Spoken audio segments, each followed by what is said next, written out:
एक ऐसा इंसान जो मरते दम तक लड़ता रहा, लेकिन फिर भी खुद के लिए नहीं, दूसरों के लिए। एपिसोड की शुरुआत वहीं से होती है जहां रेंगोकू और अकाजा की भयानक लड़ाई जारी थी। रेंगोकू लगातार लड़ते लड़ते बुरी तरह थक चुका था। उसके शरीर पर गहरे घाव थे, खून लगातार बह रहा था, लेकिन दूसरी तरफ अकाजा के शरीर पर एक खरोंच तक नहीं थी। उसकी रीजेनरेशन इतनी खतरनाक थी कि रेंगोकू के हर अटैक के बाद वो इंस्टेंटली हील हो जाता था। तभी अकाजा मुस्कुराते हुए कहता है, क्या तुम्हें दिखाई नहीं दे रहा? अगर तुम मरने तक भी लड़ते रहो, फिर भी तुम मुझे नहीं हरा पाओगे। तुमने मुझे जितने भी घाव दिए थे वो सब हील हो चुके हैं। और जरा खुद को देखो, तुम्हारे घाव शायद जिंदगी में कभी ठीक भी ना हो। फिर वो धीरे धीरे रेंगोकू के करीब आता है। अगर तुम डीमन होते तो पलक झपकते ही खुद को हील कर लेते।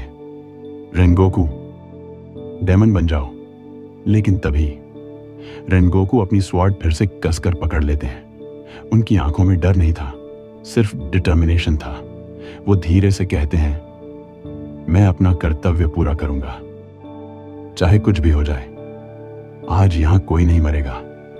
और अगले ही पल रेंगोकू अपनी सबसे पावरफुल टेक्निक इस्तेमाल करते हैं, फ्लेम ब्रीडिंग, 9 फॉर्म।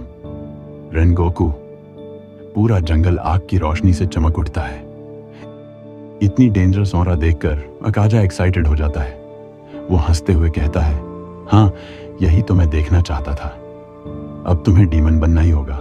सोचो रेंगोकू, हम दोनों हमेशा अनंत काल तक लड़ सकते हैं।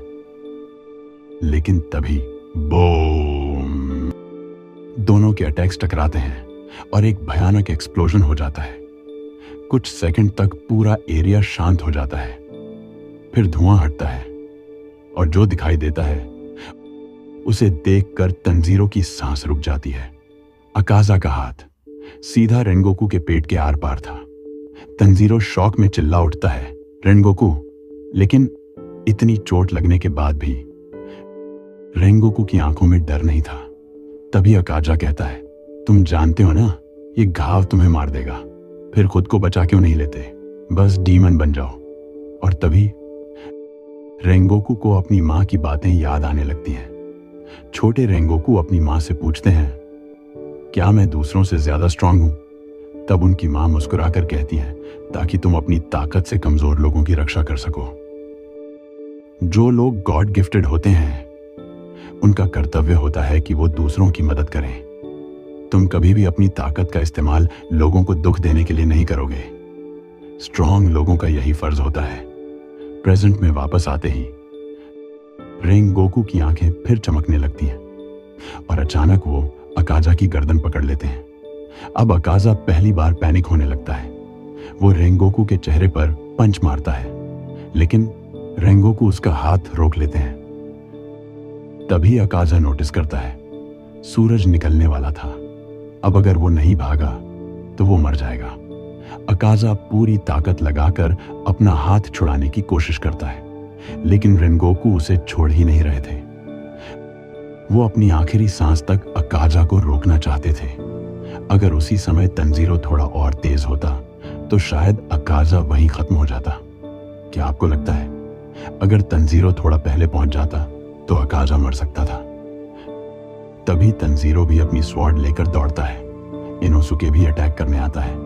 अकाजा अब पूरी तरह डर चुका था और अचानक वो अपने दोनों हाथ तोड़ देता है ताकि खुद को छुड़ाकर भाग सके। फिर वो जंगल की तरफ भागने लगता है। तभी तंजीरो अपने हिनोकामी कागुरा का इस्तेमाल करता है और अपनी स्वॉर्ड पूरी ताकत से अकाजा की तरफ फेंक देता है।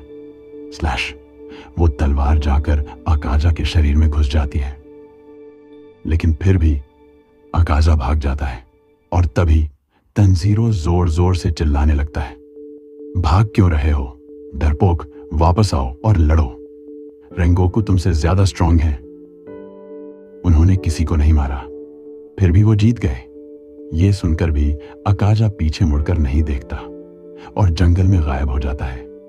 तभी तंजीरो घुटनों पर गिरकर रोने लगता है, लेकिन रेंगोकू अभी भी मुस्कुरा रहे थे। वो धीरे से कहते हैं, इतना मत चिल्लाओ वरना तुम्हारे घाव खुल जाएंगे। फिर वो तंजीरों को अपने पास बुलाते हैं, तुम मेरे घर जाना, वहां पुराने फ्लेम हशीरा के नोट्स रखे हैं, शायद उनमें तुम्हें हिनोकामी कागुरा के बारे में कुछ पता चले। फिर वो कहते हैं, मेरा छोटा भाई, उसे कहना वो अपने दिल की सुने, और मेरे फादर से कहना वो अपना ख्याल रखें। धीरे धीरे सुबह होने लगती है और अपने आखिरी समय में रेनगोकू को अपनी मां दिखाई देती है। रेनगोकू धीरे से पूछते हैं, क्या मैंने अपना कर्तव्य ठीक से निभाया? उनकी मां मुस्कुराकर कहती है, मुझे तुम पर गर्व है मेरे बेटे। ये सुनकर रेनगोकू मुस्कुराने लगते हैं और मुस्कुराते मुस्कुराते उनकी मौत हो जाती है। तंजीरो, जेनित्सु और इनोसुके जोर जोर से रोने लगते हैं। इनोसुके उन्हें रोकने की कोशिश करता है, रोना बंद करो।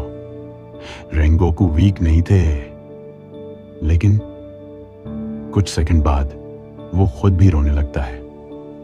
उधर सभी हाशिरा को रेनगोकू की मौत की खबर मिल जाती है और पूरा डीमन स्लेयर कॉर्प्स दुख में डूब जाता है। फिर मास्टर धीरे से कहते हैं, रेनगोकू ने बहुत बहादुरी से लड़ाई लड़ी, उसने एक भी इंसान को मरने नहीं दिया।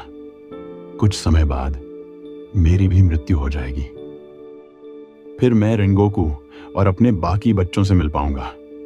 इसी के साथ मुगेन ट्रेन आर्क हमेशा के लिए खत्म हो जाता है। लेकिन रेनगोकू की आखिरी मुस्कान शायद कोई भी एनिमे फैन कभी नहीं भूल पाएगा।